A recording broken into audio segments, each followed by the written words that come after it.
Hello everyone, welcome back to my YouTube channel and Facebook page education hub BD. আজকে অর্থাৎ December মাস শুরু হয়েছে 3-4 দিন হলো। আমরা জানি যে আমাদের সরকারি চাকরিজীবীদের আশা ছিল যে আমাদের অন্তর্বর্তীকালীন সরকার 30 নভেম্বরের ভিতরে যে পে কমিশন করেছেন তার একটি চূড়ান্ত রিপোর্ট জমা দিবেন এবং 15 ডিসেম্বরের ভিতরে সেটি গ্যাজেট আকারে প্রকাশ করে এবং জানুয়ারি 2026 থেকে নতুন পে স্কেল অর্থাৎ নবম পে স্কেলটি বাস্তবায়ন করবে। আমাদের কপালে কি জুটবে জানি না, বাট পে কমিশনের কাজ কিন্তু চলছে। আমি এই যে পে কমিশনের যে একটি গোপন সূত্রের মাধ্যমে আপনাদেরকে জানিয়ে থাকি, পে কমিশনের প্রত্যেক দিন কী বৈঠক হচ্ছে, সেই বৈঠকেরই কিন্তু আজকে নতুন একটি আপডেট দিব। এটি হলো ভিতরের আপডেট। আপনারা ভিডিওটি না টেনে একদম শেষ পর্যন্ত দেখবেন। আপনারা সকলে জানেন পেজকে রিলেটেড সকল ধরনের এক্সক্লুসিভ নিউজ কিন্তু আমি আমার ইউটিউব চ্যানেলের মাধ্যমে শেয়ার করে থাকি। তাই বলবো, যারা আমার ইউটিউব চ্যানেল প্রথম এসেছেন অথবা আমার ইউটিউব চ্যানেল ফলো করা হয় কিন্তু এখনও সাবস্ক্রাইব করা হয়নি, তারা দয়া করে সাবস্ক্রাইব করে দিবেন। আপনাদের জন্য অনেক কষ্ট করে প্রত্যেক দিনের নিউজ সংগ্রহ করেই সেটা ভিডিওর মাধ্যমে আপনাদের কাছে পৌঁছে দিয়ে থাকি। তাই আপনাদের যদি একটু হলেও আপনারা উপকৃত হন আমার ভিডিও দেখে, তাহলে অবশ্যই আমার ইউটিউব চ্যানেলটি সাবস্ক্রাইব করবেন, ভিডিওটিতে একটি লাইক করে দিবেন এবং কমেন্ট বক্সে লিখে জানাতে ভুলবেন না যে আপনার কোনো মন্তব্য থাকলে। তাহলে চলুন দেরি না করে আমরা মেন টপিকে চলে যাই।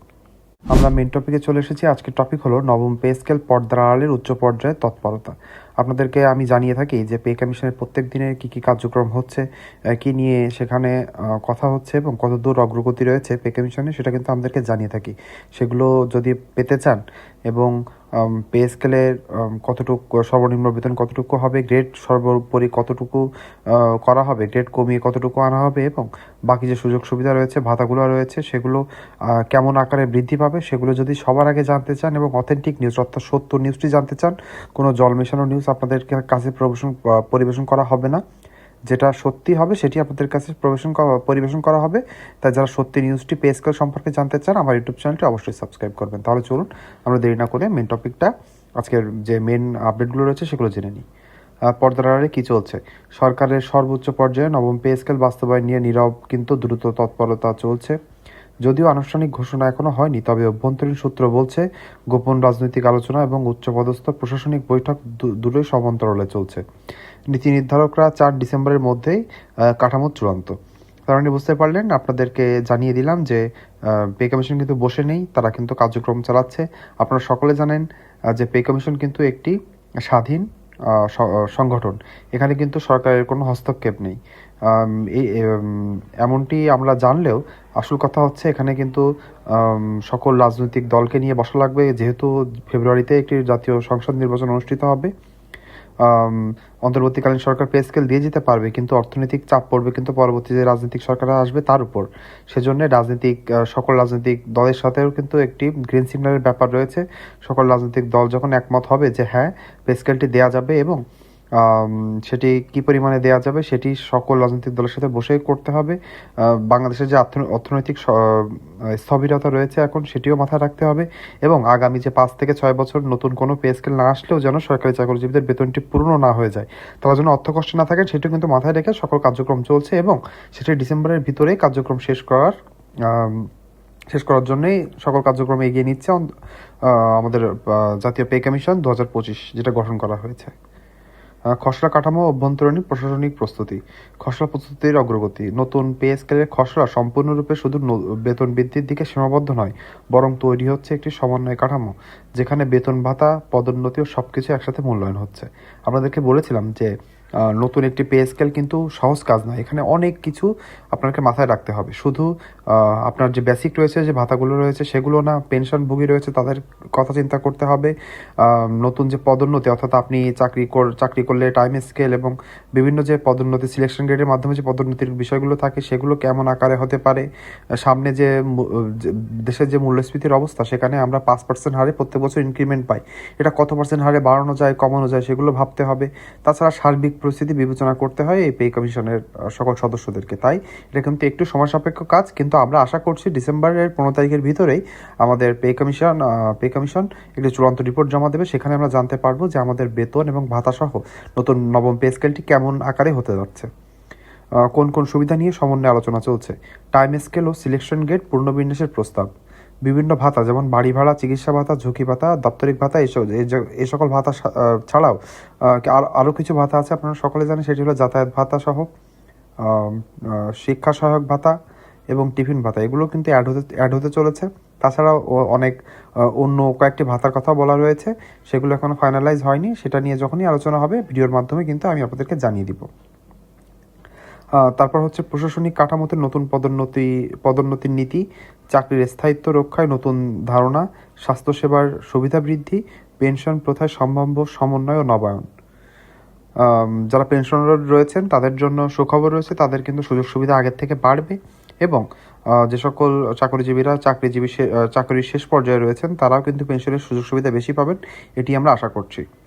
মতামত সংগ্রহের প্রক্রিয়া, চূড়ান্ত খসড়া অনুমোদনের আগে বিভিন্ন মন্ত্রণালয় থেকে বিস্তৃত মতামত সংগ্রহ চলছে। বেশ কিছু দপ্তর ইতিমধ্যে লিখিত পাঠিয়েছে। কী দপ্তর থেকে লিখিত পাঠিয়েছে তার ভিতরে বলা হয়েছে চাকরির নিরাপত্তা বৃদ্ধি করতে হবে, সরকারি চাকরির নিরাপত্তা বৃদ্ধি অবশ্যই দরকার, না হলে কিন্তু এখান থেকে মানুষের আগ্রহ কমে যাবে।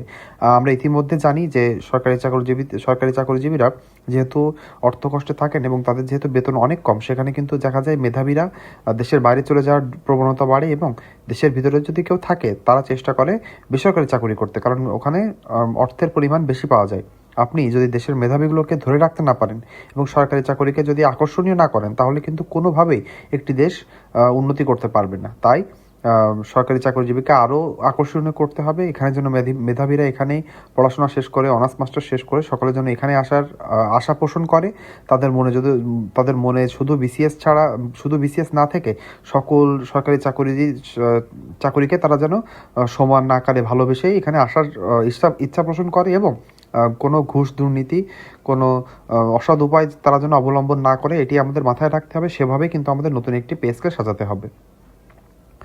চাকরি নিরাপত্তা, তারপরে হচ্ছে ভবিষ্যৎ ভাতার কাঠামো, পেনশন সংস্কার, দীর্ঘমেয়াদী আর্থিক ঝুঁকি। কর্মকর্তারা বলছেন এবারের নীতিমালা পুরো কর্মজীবনকে কেন্দ্র করে সুবিধাগুলো সাজানো হবে।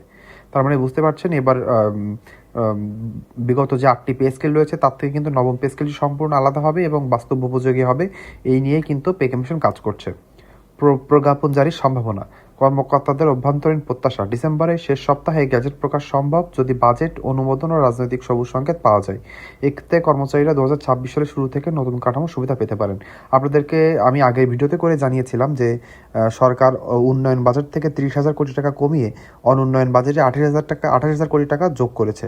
সেখানে আমরা একটি গুঞ্জন শুনতে পেয়েছি, সেটা হলো 2026 সালের জানুয়ারিতে পুরো পে স্কেলটি একসাথে বাস্তবায়ন না করে শুধু নতুন বেসিক যুক্ত হতে পারে। পরবর্তী 2026-27 অর্থ বছর যখন বাজেট করা হবে সেখানে আরও অনুন্নয়ন বাজেটে এক্সট্রা অর্থ বরাদ্দ রেখে বাদ বাকি সকল সুযোগ সুবিধা একসাথে সমন্বয় করা হতে পারে। এটি করা হলে আপনাদের কাছে কেমন লাগবে সরকারি চাকরিজীবীরা যারা আমার ভিডিও দেখেন অবশ্যই কমেন্ট বক্সে লিখে জানাবেন। বিগত যে পে স্কেলটা ছিল অর্থাৎ 8ম পে স্কেলে কিন্তু এমন করা হয়েছিল, প্রথমে শুধু বেসিক যোগ করা হয়েছিল এবং পরে অন্যান্য সুযোগ সুবিধা সমন্বয় করা হয়েছিল পরের বাজেটে। এটি করলে আপনাদের কাছে কেমন লাগবে সেটা কমেন্ট বক্সে অবশ্যই লিখে জানাবেন।